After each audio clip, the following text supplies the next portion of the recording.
자, 오늘 함께 말씀 나누도록 하겠습니다. 오늘 요즘 살펴보고 있는 말씀 묵상은 호세아서입니다.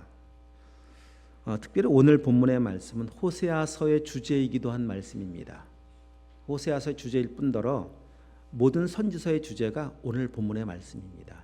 자, 우리 그런 의미로 1절 다시 한번 읽어볼까요? 1절입니다. 시작. 오라 우리가 여호와께로 돌아가자. 여호와께서 우리를 찢으셨으나 도로 낫게 하실 것이요 우리를 치셨으나 싸매어 주실 것입니다. 돌아가자. 여기 돌아가자라고 하는 그 말의 히브리어 원어는 슈브. 한번 따라해 볼까요? 슈브. 이게 돌아가자는 원어이거든요. 이 의미는 뭔가 하면 원래의 자리, 원래 있어야 할 자리로 돌아가는 것을 의미합니다. 자, 호세아서를 시작하면서 하나님은 호세아 선지자에게 중매하여 결혼하는 것으로 시작을 했었습니다. 그래서 호세아가 부인을 맞이한 부인이 음란한 여인 고멜이었습니다. 근데 고멜이 선지자 호세아와 결혼한 뒤에 그렇게 집을 자주 나갑니다. 늘 뛰쳐나가고 또 늘 나가고 또 바람 피우고, 그래서 나중에는 노예시장에 팔려 있게 되어지는데, 자, 그러면 그 고멜에게 돌아가자라고 말하면 어딜까요? 돌아가야 될 곳이 남편 있는 집입니다. 거기에 원래 돌아가야 될 자리입니다. 자, 마찬가지로 이 메시지는 하나님을 떠나 방황하고 있는 이스라엘 백성들에게 주시는 메시지거든요. 이스라엘 백성들이 돌아가야 할 곳은 바로 하나님 아버지의 품이고 하나님 아버지의 짐입니다. 물 떠난 고기가 돌아가야 할 곳이 바로 물인 것 같이 하나님을 떠난 사람들이 돌아가야 될 자리는 바로 하나님의 품이고 하나님의 집입니다. 거기가 원래 돌아가야 할 장소입니다. 그 말씀을 슈브라고 합니다. 지금 선지자는 하나님께로 돌아가자, 오라 우리가 여호와께로 돌아가자라고 아주 간절히 외치고 있습니다. 뿐만 아니라 선지자의 외침 속에는 하나님 아버지의 기다리는 마음이 함께 담겨져 있습니다. 하나님 아버지는 아주 간절히 돌아오기를 기다리고 있습니다. 오늘 불렀던 찬송과 같이 집 나간 아버지를 지금 행여나 이제나 돌아올까, 오늘 돌아올까 기다리는 아버지와 같이 하나님은 그렇게 지금 기다리고 계시는 분이십니다. 자, 그러면 오늘 이제 말씀을 시작하면서 돌아가야 할 오늘 1절 눈으로 보십시오. 오라 누가 우리가, 그렇죠? 우리가 돌아가야 될 사람이 누구냐? 우리입니다. 우리라고 하는 것은 당시에 놓고 보면 이스라엘 백성들이죠. 백성들아 여호와께로 돌아가자. 여기 나와 있는 우리라고 하는 것은 그러면 이스라엘 백성들에게만 한정되어 있는, 돌아가야 될 대상은 이스라엘 백성들만이 아닙니다. 모든 사람입니다. 오늘 우리가 함께 포함되어 있습니다. 또 나도 이 우리 속에 포함되어 있습니다. 내가 바로 돌아가야 할 사람인 것을, 내가 바로 우리인 것을 알면, 진짜 믿어지면 그 사람은 복된 사람입니다. 왜냐하면 돌아가야 할 곳이 있기 때문에 그렇습니다. 또한 돌아오라고 간절하게 외치고 또 부르는 분이 계시기 때문입니다. 여러분 생각해 보십시다. 돌아갈 곳이 없어요. 이 추운 겨울에 돌아갈 곳이 없다 생각해 보십시오. 또 아무도 부르질 않습니다. 아무도 다 오라고 환영하는 곳이 없습니다. 그래서 그냥 거리를 배회하다가 그냥 눈 피하여 겨우 그냥 마른 찬바닥에 박스에 하나 펴놓고 거기서 잠을 청해한다면은 여러분 인생이 이보다 비참할 수 있겠습니까? 또한 집이 분명히 있는데 아무도 집에서 나를 오라고 나를 기다리지 않아요. 여러분 그런 집에 들어가야 되는 것이 얼마나 고통스럽겠습니까? 아무도 반겨주질 않습니다. 불행이죠, 불행. 그런데도 너무 다행스럽게도 돌아가자, 돌아와라.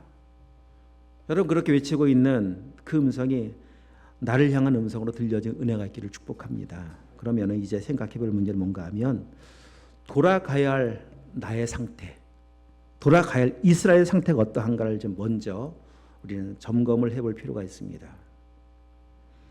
우리의 상태에 대해서, 이스라엘 백성들의 상태에 대해서, 모든 사람의 상태에 대해 성경은 뭐 다양하게 말씀하고 계시겠지만은 오늘 본문의 내용과 잘 어울리는 상태를 누가복음 15장에서 찾아볼 수가 있습니다. 여기는 여러분 접어두시고 누가복음 15장으로 한번 가보도록 하겠습니다. 누가복음 15장에 나와 있는 그 내용에는 세 가지 비유가 있는데, 잃어버린 양, 잃어버린 드라크마를 찾는 여인의 이야기, 그리고 또 하나는 잃어버린 아들을 기다리는 아버지 이야기가 나와 있는 아주 유명한 장입니다. 그 중에 세 번째 잃어버린 아들의 이야기인데, 어디를 보시는가 하면 16절 17절 말씀을 보도록 하겠습니다. 다 함께 한번 읽어보겠습니다. 그가 돼지 먹는 쥐염 열매로 배를 채우고자 하되 주는 자가 없는지라 이에 스스로 돌이켜 이르되 내 아버지에게는 양식이 풍족한 품꾼이 얼마나 많은가, 나는 여기서 줄여 죽는구나. 뭐 이 내용 다 잘 이야기하지 않아도 다 아는 내용이죠. 둘째 아들이 집을 나갔는데, 나가서 이제는 있던 아버지에게 받아간 모든 돈 다 써버리고 나서, 탕진해버리고 나서는 진짜 먹을 것이 없어서 17절 말씀과 같이 난 여기서 줄여 죽는다. 줄여 죽는다는 그 줄임이 뭐냐면 굶주려서 먹을 것이 없어서 지금 죽게 된 상태에 놓여 있다고 그는 지금 탄식하고 있는 거 아니겠습니까? 얼마나 비극적이고 비참한 상태에 처해져 있는지 사람들은 돼지 먹는 열매도 주질 않습니다. 돼지에겐 줘도 너에겐 줄 수 없다. 이게 지금 탕자가 처해진 비참한 상태입니다. 이런 탕자를 누가 오라고 그럽니까? 누가 환영을 합니까? 이 탕자가 갈 곳이 어디 있습니까? 아무데도 갈 데가 없어요. 돈 많을 때는 환영했죠. 어디든지 오라고 그랬습니다. 어디든지. 돈 떨어지고 굶주리고 헐벗고 나니까 다 등을 돌려버리고 맙니다. 여러분, 세상에서 여러분 오라고 손짓하시죠? 여러분 손짓하는 거 아니에요. 착각에 빠지지 마세요. 여러분 돈 부르는 겁니다. 여러분의 관심 없어요. 세상은 돈 없는 사람 그 어디에서도 부르지 않습니다. 또 어디를 가도 환영받지 못합니다. 그래서 우리 옛 노래에 보면 이런 노래가 있었어요. 양복 입은 흰사가 요릿집 문 앞에서 매를 맞는데. 왜 맞을까? 왜 맞을까? 너무 궁금해서 사연을 들어보니 이런 내용이죠. 돈이 없어 매를 맞는다. 돈이 없어서 어느 음식집에 들어갈 때는 양복이 흰사니까 봄내매 들어갔습니다. 그러니 사람들이 어서 오십시오. 어서 오십시오. 여기 앉으십시오. 주문하여 음식을 잔뜩 차려줬습니다. 실컷 먹고 나가려고 하는데 돈이 없어요. 자, 돈이 떨어져서 이제 노래 내용은 도망쳐 나가다가 붙잡혀서 매를 맞는 거잖아요. 그러니까 돈이 없다. 그런 상태가 딱 되면 들어올 때 표정과 들어올 때 맞이하던 사람의 표정과 돈 없는 사실이 발견된 다음에 표정은 다릅니다. 말투가 다릅니다. 행동이 다릅니다. 주먹이 날아가는 거예요. 그 모습 보고 하는 말이죠. 돈 없으면 집에 가서 빈대떡이나 부쳐 먹지.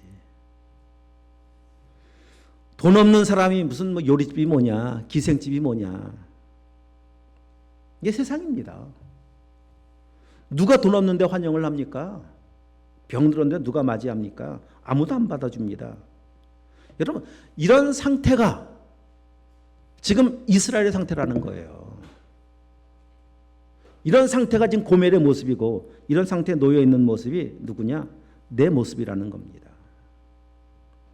물론 여러분 뭐 육체적으로 볼 때 돈이 없나요? 집이 없나요? 다 이만큼 가진 것 가졌고 있을 만큼 있죠. 눈에 보이는 상태가 아닙니다. 영적인 상태입니다. 하나님을 떠난 상태, 그래서 영적으로 죽어있는 상태를 의미하고 있습니다.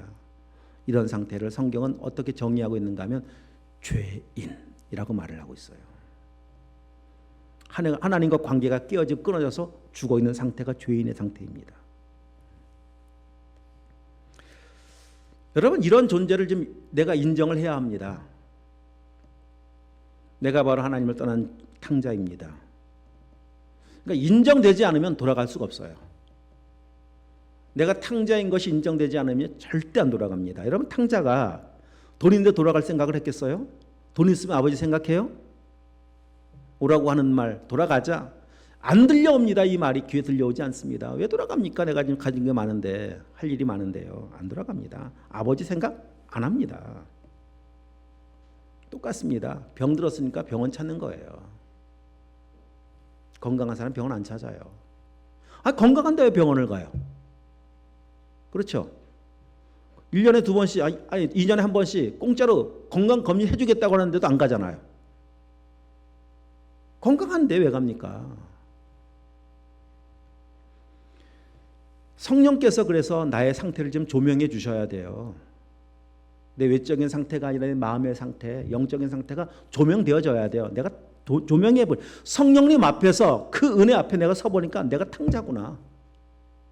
진짜 아무것도 없는, 완전히 지금 버림받은 허물과지로 죽은 존재구나. 이런 상태인 것이 인정되면 드디어 비로소 아버지 하나님을 생각하게 되어 있어요. 여러분, 그래서 돌아간 탕자와 내 상태가 뭔지도 모른 채 돌아와 있다면, 그러니까 교회를 나와도요, 차이가 천지 차이, 하늘과 땅 차이예요. 이 결론으로 살펴보겠지만 탕자인 사람과 탕자가 아닌 사람의 차이는요, 진짜 말 그대로 하늘과 땅 차이예요. 자, 두 번째, 돌아가라고 말씀하시면서 이제 알아야 될 또 한 가지 사실은, 첫 번째 내가 누구인지 보셔야 돼요. 그래 돌아갑니다. 두 번째는 무엇을 또 확인해야 되는가 하면 하나님이 어떠한 분이신가를 알아야 합니다. 여기 누가복음 또 접어두세요. 오늘 여기 왔다 갔다 해야 될 텐데 호세아로 서로 다시 한번 와보도록 하십시다. 자, 호세아서 6장 1절에 와보면 하나님은 어떤 분이라고 말씀하시는가. 오라 우리가 여호와께로 돌아가자. 자, 여호와께서부터 시작. 중간에 여호와께서 우리를 찢으셨으나 도로 낫게 하실 것이요 우리를 치셨으나 싸매어 주실 것임이라. 하나님 어떤 분이라고 말씀하고 있는가 하면 고쳐주시는 분, 낫게 하시는 분, 싸매어 주시는 분, 이렇게 말씀하고 있습니다.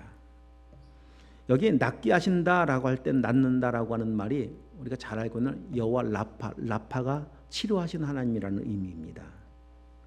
하나님의 치료는 몸 정도 치료하는 게 아니에요. 여호와 라파의 하나님은 우리의 전 인격을 치료하십니다. 몸도 치료하시고 아픈 병도 치료하시고 그리고 우리의 마음의 깊은 상처도 치료하시고 또한 우리의 죄의 영적인 문제도 다 해결하실 수 있는 분이 바로 여호와 하나님이시고 여호와 하나님의 치료의 능력이십니다. 내가 지금 어떠한 문제에 놓여 있든 얼마나 깊은 육신적이든 영적이든 정신적인 상처와 아픔과 놓여 있든 하나님의 치료는 완전한 치료, 모두를 치료할 수 있어요. 그래서 믿고 나가는 거예요. 여러분, 진짜 믿고 나가는 사람들은 다 치료받았습니다. 그리고 치료받은 사람들은요, 자기의 상처에 매여 살지 않아요. 이사야 30장 26절 말씀해 보면은요, 한번 좀 찾아보고 싶네요. 거기 한번 찾아가 보도록 할까요? 이사야 30장 26절 말씀, 이게 치료받은 사람의 고백입니다.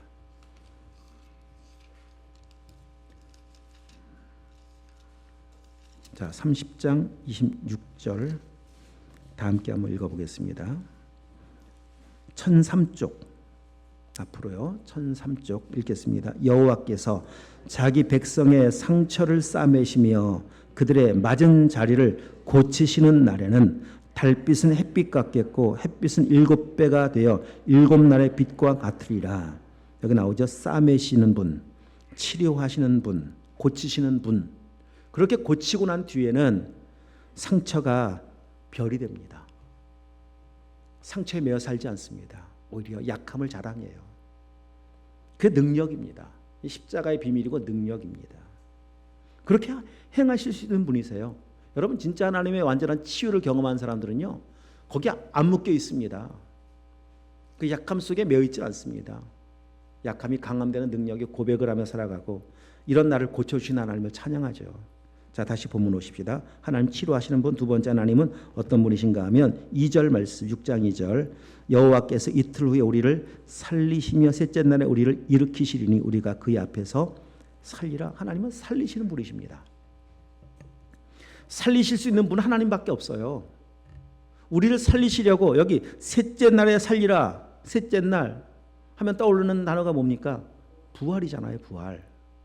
우리의 죄를 십자가에서 대신 대속하시고 3일 만에 부활하심으로 말미암아 우리가 살 수 있는 길을 마련해 오신 거예요. 아무리 세상이 용한 의사라 하더라도 죽은 사람 못 살려요. 하나님은 살리세요. 예수님은 살리세요. 그래서 살리신 하나님이신 것을 보여주고 알려주시려고 예수님 사역하시면서 죽은 자를 3번이나 살리셨습니다. 나사로를 살리셨어요. 회당장 야이로의 딸도 살리셨고 나인성 과부의 아들도 살리시고 나는 살리시는 부활의 하나님이시다라는 사실을 알려주기 위함이에요. 그 말은 다시 또 생각해 본다면 자, 죽은 자를 살리세요. 하나님은 전능하신 분이십니다. 우리의 삶에 불가능, 이건 할 수 없어, 이건 안 돼, 끝. 죽으면 끝이잖아요. 사망 신곡, 점 찍은 거예요. 마침표, 인생의 마침표. 근데 살리신다니까요. 하나님 앞엔 끝이 없어요. 우리 인생 살면서 이거는 끝, 불가능해 라고 하면서 여러분 점 찍은 거 있을 수 있습니다. 근데 하나님 다시 살리십니다. 다시 그 문제 회복하실 수 있는 전능하신 하나님이세요. 전능하신 분. 마가복음 9장 23절 할 수 있거든이 무슨 말이냐? 어떤 사람에게? 믿는 사람에게는 능히 하지 못할 일이 없다. 전능하다는 말씀입니다. 여러분 진짜 이 하나님이 믿어지면 하나님께 나가는 거예요. 내 상처를, 내 아픔을 치료하시는 분 믿어지시나요? 그럼 나가셔야죠. 불가능을 가능케 하시는 전능하시는 분 믿어지시나요? 죽은 자를 살리시는 분 믿어지시나요? 그럼 나가는 겁니다. 세 번째 하나님은 어떻게 말씀하고 있는가 하면 3절에 보시면 그러므로 우리가 여호와를 알자, 힘써 여호와를 알자. 자, 그의 나타나심부터 시작. 그의 나타나심은 새벽빛 같이 어김없나니 비와 같이 땅을 적시는 늦은 비와 같이 우리에게 임하시리라 하니라. 세 번째 하나님은 나타나신 하나님. 자, 사랑의 하나님이신 것을 말씀해 주고 계십니다. 나타나심이라고 하는 그 히브리 언어의 의미를 보면은 이런 의미가 있거든요. 여러 의미가 있는데 그 중에 하나가 샘 근원 이런 의미가 있어요. 이사야 41장 18절 말씀에 보면 마른 땅이 샘 근원이 될 것이며 이게 똑같은 말이에요. 나타나신다는 말이에요. 이사야 51장 11절 말씀에 보면 물이 끊어지지 않는 샘 같을 것이라 이게 나타나신 것 똑같은 말이에요. 샘 근원이라는 말은 계속 물이 나온다는 말입니다. 근원이 그런 거잖아요. 물이 멈춘 적이 없어요. 여러분 집에 가서 수도를 딱 열면 물이 나오죠. 그 나오는 이유는 샘 근원에 물이 계속 나오기 때문이에요. 그 다음에 또 표현하고 있는 것은 새벽빛같이 어김이 없다. 오늘 아침에도 해가 떴습니다. 어김없이 해가 떴습니다. 창조하실 때부터 말씀하셨던 말씀대로 단 한 번도 하루도 이 해가 안 떠본 적이 없어요. 수천 년 동안 해는 어김없이 떴어요. 어김없다. 샘 근원의 물은 어김없이 계속 흘러나온다. 이분이 하나님이십니다. 그 말은 무슨 의미를 어떤 하나님을 나타내 보여주기 원하셨는가 하면 하나님은 변함이 없이 사랑이시다라는 거 알려주고 싶은 거예요. 단 한 번도 하나님의 사랑이 변한 적이 없습니다. 사람은 다 바뀌었어도 사람은 수없이 오늘 탕자 이야기 지금 이제 보고 있지만은 탕자가 아버지를 떠나 그 아버지의 마음에 대못 받고 떠났어도 아버지가 탕자를 향한 사랑이 변함이 없는 것 같이 하나님의 사랑은 창조하시기 전에 계획하실 때부터 창조하시고 그 코에 생기를 불어넣어 주시고 사람의 생명이 되었을 때 얼마나 하나님 기쁘셨고 사랑스럽겠어요. 그때도 그리고 범죄했을 때도 범죄하여 계속 하나님 마음 아프게 하지만 그런 사람을 바라보는 하나님의 사랑은 늘 샘 근원과 같은 하나님의 사랑으로 새벽빛같이 일정한 하나님의 사랑으로 우리를 사랑하신 하나님이십니다. 여러분 이 사랑이 믿어지길 축복합니다. 그 사랑을 알려주시려고 오늘도 해를 띄우신 거예요. 그 사랑을 알려주시려고 여러분 수돗물을 열면 수돗물이 콸콸 쏟아지는 겁니다. 이제 집에 가서 수돗물 받으시면서 야, 하나님의 사랑을 느껴질 은혜가 있길 축복합니다. 이게 자연 계시 속에 담아놓으신 하나님의 복이세요. 말씀이세요. 근데 제 이야기가 아니에요. 자, 성경 여기 다시 또 접어주시고 앞으로 예레미야를 한번 가보실까요? 예레미야 31장에 가보시면 진짜 실제로 이런 표현이 있거든요. 31장. 제가 오늘 묵상기도 드리면서 이 말씀을 읽었었습니다. 자, 3절을 한번 읽어봅니다. 1100쪽에 있습니다. 3절 시작. 옛적에 여호와께서 나에게 나타나사 내가 영원한 사랑으로 너를 사랑하기에 인자함으로 너를 이끌었다 하였노라. 하나님은 영원한 사랑의 하나님 이렇게 말씀하고 계시죠. 자, 뒤로 넘어가셔서 보십시다. 35절 31장 35절 다 함께 읽습니다. 여호와께서 이와 같이 말씀하셨느니라. 그는 해를 낮에 빛으로 주셨고 달과 별들을 밤의 빛으로 정하였고 바다를 뒤흔들어 그 파도로 소리치게 하나니 그의 이름은 만군의 여호와이니라. 어김없이 해가 떠올라 이 낯을 밝히고 계시지 않습니까? 이게 하나님이 행하신 일이라고 말씀하고 있는데 자, 어김없습니다. 그런데 그 내용이 해가 떠오른 그 의미가 어떤 의미를 담고 있느냐? 가만히 보니까 36절, 자 36절입니다. 시작. 이 법도는 뭔가 하면 어김없는 법도예요. 자, 시작. 이 법도가 내 앞에서 폐할진대 이스라엘 자손도 내 앞에서 끊어져 영원히 나라가 되지 못하리라. 여호와의 말씀이니라. 이 법도가 아직도 유효한 한, 오늘도 아침에 해가 뜬 한, 하나님은 이 백성들을 내 앞에서 패하지 않을 것이다. 하나님의 사랑은 오늘도 변함이 없다. 알려주신 것 아니겠습니까? 이걸 깨달은 겁니다. 여러분 깨닫길 축복합니다. 하나님의 사랑 변함이 없습니다. 우리가 탕자인 상태에 놓여 있어도 하나님께 나갈 수 있는 근거가 이 변함없는 사랑 때문에 그런 거예요. 이 하나님의 사랑이 끝나버렸다. 우리와 같이 변했다. 못 갑니다. 그러면 갈 수가 없습니다. 그래서 오늘 이 선지자는 외치고 있는 겁니다.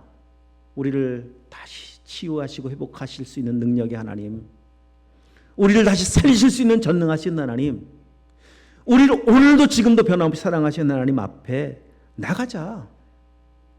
여호와께로 돌아가자. 그리고 3절의 말씀에서 외치고 있는 것 같이 그 여호와 하나님을 좀 알자. 여호와를 알자. 여기 여러분 안다라고 하는 것은 지금 말씀드렸던 내용을 지식으로 알고 있는 것을 안다고 말하지 않아요. 오늘 지금 하나님 제가 잠깐 소개했었지만 처음 듣는 내용 하나도 없죠. 하나님은 치료하신 하나님. 뭐 처음 들어본 얘기입니까? 하나님은 죽은 자를 살리신 하나님, 전능하신 하나님. 처음 들어본 얘기 아닙니다. 하나님 사랑이시다. 뭐 수없이 정말 못에 귀가 막히도록 들었던 너무 잘 아는 말씀이고 지식적인 것으로 볼 때는 다 알고 있는 내용인데 여러분 그것을 성경이 안다고 말하는 거 아니에요. 오늘 여호와를 알라. 눈으로 보세요. 6장 3절. 여호와를 알자. 힘써 여호와를 알자. 머리로 지식으로가 아니라 그 하나님 어떠한 분이신가를 진짜 지금 경험하여 알기 원하고 있다는 겁니다. 자, 그러기 위해서 우리가 이제 어떻게 해야 되느냐? 돌아가야 알 수 있어요. 만나야 알 수 있어요. 그러면 어떤 상태로 돌아가야 되느냐? 내가 어떤 상태인 거 알고 돌아가야 되느냐? 탕자인 상태를 알고 돌아가야 합니다. 자, 이제 오늘 본문 다시 누가복음 15장 여기서 이제 본문을 말씀을 마무리할 거니까 여기 펴 계시면 됩니다. 한번 가서 보십시오. 탕자가 완전 밑바닥에 정말 배고파 죽을 상황에 딱 처해 있었을 때 누가 머릿속에 떠올랐는가 하면 17절 말씀 다시 눈으로 보세요. 이에 스스로 돌이켜 이르되 내 아버지가 나오죠. 아버지를 떠난 아버지가 그때 생각이 납니다. 근데 아버지는 그 뒤에 보면 이렇게 고백하고 있습니다. 양식이 풍족한 품꾼이 얼마나 많은가. 근데 아버지 집에는 잘 눈으로 보십시오. 양식이 풍족한 품꾼이 뭐예요? 품꾼. 노예죠, 노예. 종들입니다, 종들. 종들이 양식이 풍족해요. 이게 좀 신기하죠, 그죠? 그만큼 아버지는 종들에게도 사랑을 베푸셨다. 이게 이제 탕자가 떠오른 거예요. 종들 하면 그냥 배고파 그냥 겨우 풀칠할 정도가 아니라 아버지는 참 긍휼하신 분이시지 사랑이 많으신 분이셨구나. 종들도 배불리 먹이셨구나. 이게 떠오른 거예요. 그러면 혹시 소망이 있을 수 있겠다. 나도 집으로 돌아가서 아버지의 종 정도 될 수 있다면 이 세상에는 아무도 자기를 종으로도 안 받아줘요. 내 아버지의 종 정도만 돼도 굶어 죽진 않겠다. 이런 생각을 한 겁니다. 그래. 어차피 죽을 거 그러면은 아버지에게 돌아가 보자. 어차피 죽을 거라면. 아주 신락 같은 믿음이잖아요. 아버지의 긍휼을 사랑을 믿는 아주 작은 믿음이에요.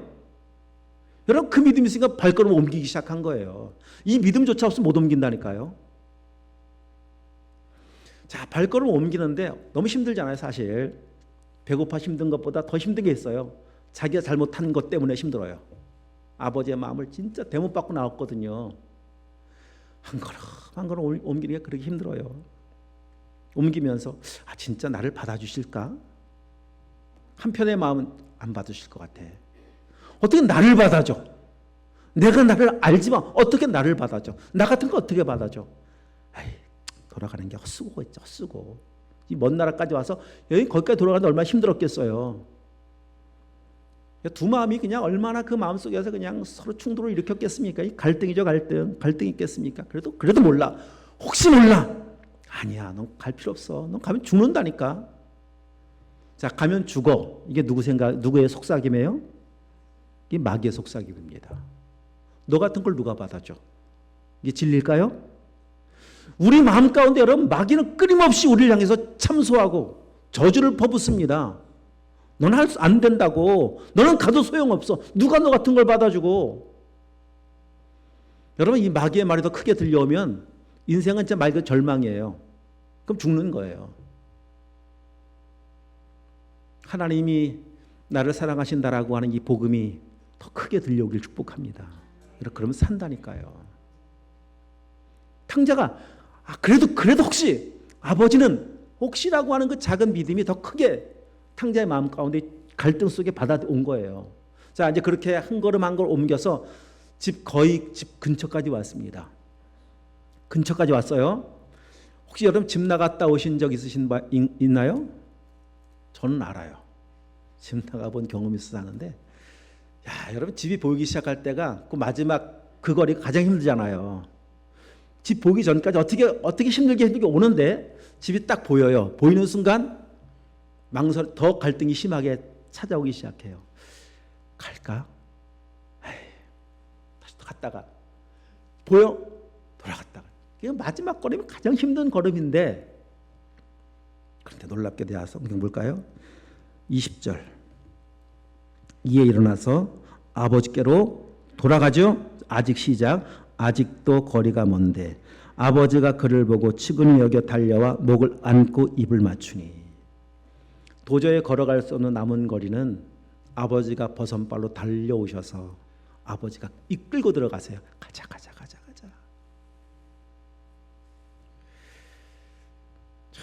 아버지가 달려오셔서 그냥 안아주시는데, 그냥 눈물을 뚝뚝뚝 흘리면서 안아주시는데 말 한마디 하지 않아도 아버지의 그 마음이 그냥 가슴으로 그대로 전달되는 거잖아요. 아버지의 사랑이. 그러면서 아버지가 돌아오니까 뭐라고 말하는 걸 볼까요? 자, 22절부터 시작 24절까지. 아버지는 종들에게 이르되 제일 좋은 옷을 내어다가 입히고 손에 가락지를 끼우고 발에 신을 신기라. 그리고 살찐 송아지를 끌어다가 잡으라. 우리가 먹고 즐기자. 이 내 아들은 죽었다가 다시 살아났으며 내가 잃었다가 다시 얻었노라 하니 그들이 즐거워하더라. 아버지가 아들을 그냥 끌고 와서 가자. 와서 지금 종들에게 하는 말입니다. 제일 좋은 옷 그 입혀. 손에 가락지를 끼워주고 제일 좋은 신발도 신겨주고 살찐 송아지 잡자. 자, 그렇게 아버지가 잔치를 준비하고 있고 이렇게 종들에게 명령을 할 때 아버지가 그냥 어떤 마음이었겠어요? 이 기쁨을 어떻게 주체를 못 하잖아요. 그러니까 막 눈물을 흘려가면서 이야기했을 것 같아 보이지 않습니까? 종들아, 우리 아들 왔다. 옷 있죠? 제일 좋은 옷. 내 아들 오면 입히려고 준비해 놓았던 옷 있지 않니? 제일 좋은 송아지. 그 모습을 보면서 탕자가 확실하게 안 게 하나 있습니다. 그게 뭐냐? 아버지는 진짜 나 사랑하시는구나. 그걸 안다고 말하는 거예요. 하나님 그렇게 알기 원하시는 거예요. 머리로 외워놓은 지식으로 하나님 사랑이시지 이런 거 말고요.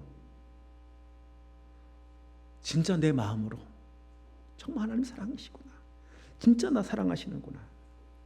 알기 원하고 계십니다. 그래서 그 사랑을 알기 위해서는 반드시 두 가지 성립돼야 된다니까요. 내가 누구인가를 정확히 아셔야 돼요.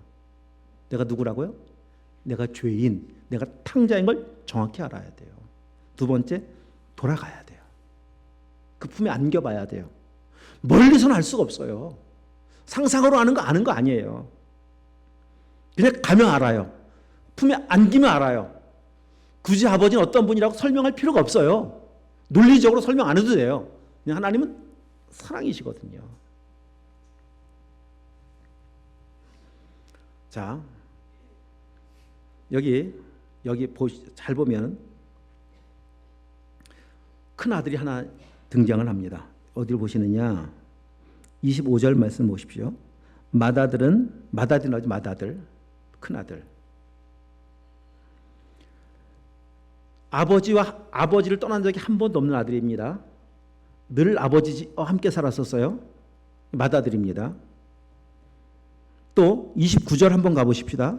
아버지께서 대답하여 이르시되 내가 여러 해 아버지를 섬겨 명을 어김이 없어요. 자, 아버지를 떠난 적도 없고 아버지의 말씀에 불순종해 본 적도 없어요. 아주 아버지께 성실하게 일을 해온 아들이었었는데 문제는 아버지를 몰라요. 아버지의 마음을, 아버지의 사랑을 만나본 적이 없어요. 왜냐하면 내가 누군지 모르기 때문입니다. 그래서 아버지와 함께 살면서 받아 누리는 모든 것은 다 당연한 거예요. 당연한 거. 내가 일이었으니까 받아야지. 여러분, 당연한 것으로 받는 사람의 문제는 뭔가 하면 감사가 없다는 겁니다. 당연한 것으로 여기며 받는 사람들은요, 감사가 없을 뿐더러 감사가 없다라고 하는 말은 늘 불만이 있다는 거예요. 아무리 많은 걸 줘도 당연한 것으로 받는 사람은요, 불만이 훨씬 더 많아요. 늘 부족해요. 자, 31절 아버지 이렇게 맏아들에게 이야기합니다. 아버지가 이르되 예, 너는 항상 나와 함께 있으니 내 것이 다 내 것이로되 내게 있는 모든 것 다 내 것 아니었느냐. 네가 마음대로 썼지 지금까지. 그런데도 28절 그가 노하여 분노합니다. 여러분, 아버지 마음을 알면 분노할 수가 없죠. 아버지 사랑을 알면 이렇게 태도를 취할 수가 없습니다. 늘 따지는 겁니다. 지금 아니, 나는 아버지를 위해서 최선을 다했는데 아버지 나에게 해준 게 뭐가 있습니까? 자, 여러분, 이 맏아들의 얘기가 누군지 아세요? 늘 교회 안에 있었다니까요. 이 비유의 시작은 누가복음 15장의 비유의 시작은, 자, 우리 누가 15장 맨 앞으로 한번 가볼까요? 맨 앞으로. 모든 세리와 죄인들이 말씀을 들으러 가까이 나오니 2절 다 함께 바리새인과 서기관들이 수군거려 이르되 이 사람이 죄인을 영접하고 음식을 같이 먹는다 하더라. 이 맏아들이 누구냐? 바리새인과 서기관들입니다. 유대인들입니다. 한 번도 하나님을 떠난 적이 없어요. 교회를 떠나본 적도 없어요. 열심히 살아왔어요. 최선을 다했어요. 하나님을 위해서 정말 죽으라고 일했습니다. 그런데 하나님의 마음을 단 한 번도 하나님 마음과 만나본 적은 없어요. 왜? 내가 누군지 모르기 때문에. 그래서 진짜 탕자는 누구냐? 집 나간 탕자만 탕자가 아니에요. 집 안에도 탕자가 있다는 거예요. 집 안에 있지만 아버지 안에 있지 않아요. 아버지 사랑 안에 있진 않아요. 그럼 누구를 위해 살아왔냐? 다 나를 위해 살아온 거예요. 나를 위해서, 자기를 위해서. 자, 여러분 다시 29절 눈으로 보십시오. 내게는 염소 새끼라도 주어 나와 내 벗으로 즐기게 하신 일이 없더니, 그의 인생의 목적은 나의 즐거움입니다. 열심히 일을 합니다. 누구를 위해서? 나를 위해서. 내 즐거움을 위해서. 내 영원한 내 유익과 내 목적을 위해서 일을 하고 살아온 거예요. 여러분 신앙도 그렇게 믿었다니까요. 우리 신앙의 목적이 뭡니까? 먹든 마시든 무엇을 행하든 다 하나님의 영광을 위한 것이 정상적인 삶이에요. 왜냐하면 이게 다시 결론으로 살펴보면 너무 쉬워지죠. 너무 쉬워집니다. 근데 이것이 안 되는 것은, 첫 번째 직면하는 것이 안 되면 두 번째는 안 됩니다. 알 수가 없습니다. 자, 여러분 이렇게 내가 누군지 모르는 사람의 문제, 하나님의 사랑을 머리로만 알아요. 한 번도 경험해 보지 못해요. 그러니까 사랑을 모르니까, 경험해 본 적이 없으니까 하나님을 위해서 뭔가를 한다. 조금 전에 말씀드렸던 말씀, 먹든 마시든 무엇을 행하든 하나님의 영광을 위해서 산다. 하나도 와닿지 않는 겁니다. 왜 그렇게 살아야 합니까? 하나님 위해서 뭔가를 한다? 내 시간을 드리고 삶을 드리고 뭐 헌신을 한다?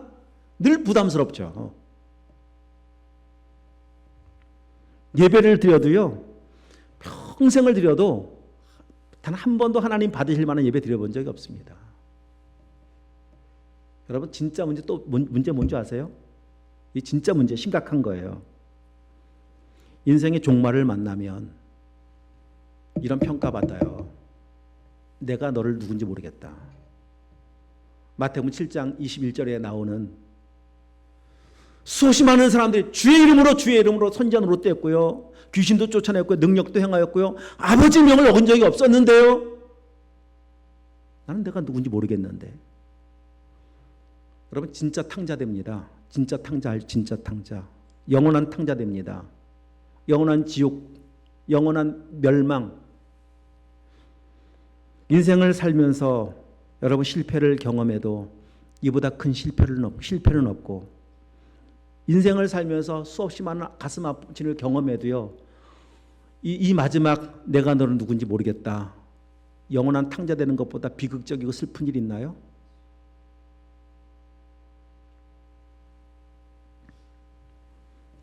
그래서 여러분 진짜 하나님의 사랑을 알기 위해서는 다시 또 강조합니다. 내가 탕자인 거 알아야 합니다. 인정해야 합니다. 그러면 이렇게 되는 거예요. 자, 탕자를 위해서 지금 잔치가 준비됐죠. 지금 이 아버지가 말하고 있는 좋은 옷을 입혀라, 손에 가락지를 껴라, 신발 신겨라, 살찌는 송아지 제일 좋은 소 잡아라. 자, 이런 일이 지금 내가 돌아가면 나를 위해서 이런 잔치 준비하시겠지. 자, 단 1%라도 한 번이라도 생각해 보았을까요? 탕자가? 단 한 번이라도 상상 속으로 생각해 보았을까요? 단 한 번도 생각해 본 일이 아니에요. 그런데 지금 이런 일이 벌어진 거예요. 살찐 소 잡은 그 소의 소고기 입에 들어가겠습니까? 그 옷을, 야, 너 이 옷 벗고 이 옷 입어야지, 그 옷을 입을 수 있겠습니까? 탕자는 지금 벌어지고 있는 이 말도 안 되는 현실 앞에서 당연한 것이 아니라 왜 도대체 왜? 그냥 감사합니다. 이 사실 저는 묵상하면서 이 말도 못 하겠더라고요. 어떻게 이런 말이 나오겠어요? 그냥 아무 말도 못 해요. 눈물만 그냥 톡톡 흘리는 거잖아요, 여기서.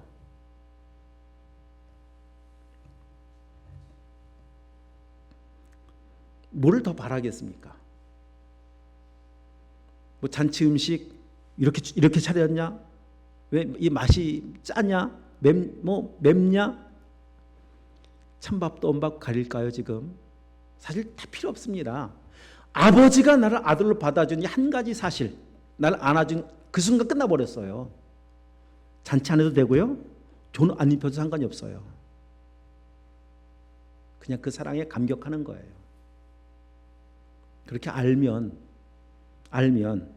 나를 있는 모습 그대로 오늘 고백했던 찬양 상한 갈대를 꺾지 아니하시고 꺼져가는 등불을 끄지 아니하신 나 같은 죄인 받아주신 하나님의 사랑 알면 그냥 그 사랑으로 충분한 겁니다. 더 바랄 게 없어요. 오늘 하나님은 여호와를 알자, 힘써 여호와를 알자라고 말씀하시는 알기 원하시는 하나님은 여기서 결론을 내려야 되겠군요. 돌아가셔서 다시 6절 한번 본문 6절을 보면 나는 인애를 원하고 제사를 원하지 아니하며 번제보다 하나님 아는 것을 원하노라. 이게 하나님의 마음이십니다. 마음 없는 제사 예배 마다들과 같이 그냥 집에 있으면서 자기를 위해서 열심히 일을 하지만 자기를 위해 생각하고 있는 그런 마다들의 의미 없는 헌신보다 열심히 하긴 하지만 그냥 아무 의미 없이 행하고 있는 그런 모습이 아니라 하나님의 사랑을 알고 그 은혜를 알고 감격하며 눈물 흘릴 수 있는 그러한 삶을 하나님 예배로 받으시기 원하시고 그런 예배를 우리의 인생 속에도 받기 원하시는 분이 하나님이십니다. 여러분 인생을 살면서 이런 예배를 드릴 수 있다면 얼마나 행복하겠습니까? 나 같은 죄인 사랑하셔서 나를 위해서 준비하신 하나님의 사랑을 만날 수 있다면 뭐가 더 필요하겠습니까? 그것으로 충분하지 않겠습니까? 그래서 하나님은 우리를 그 사랑의 품으로 품어주시고 안아주시려고 여러분 정말 그 사랑의 품에 안겨보면 다 끝난 거예요. 찢으셨으나 다시 싸매어 주실 것이요 모든 상처가 다 싸매어집니다. 모든 인생의 고단함이 다 회복이 되어집니다. 그런 사랑을 주시려고 돌아가자, 돌아와라. 주님 말씀하시죠. 수고하고 무거운 짐진 자들아 다 내게로 와라. 내게로. 내가 너희를 쉬게 하길 원한다.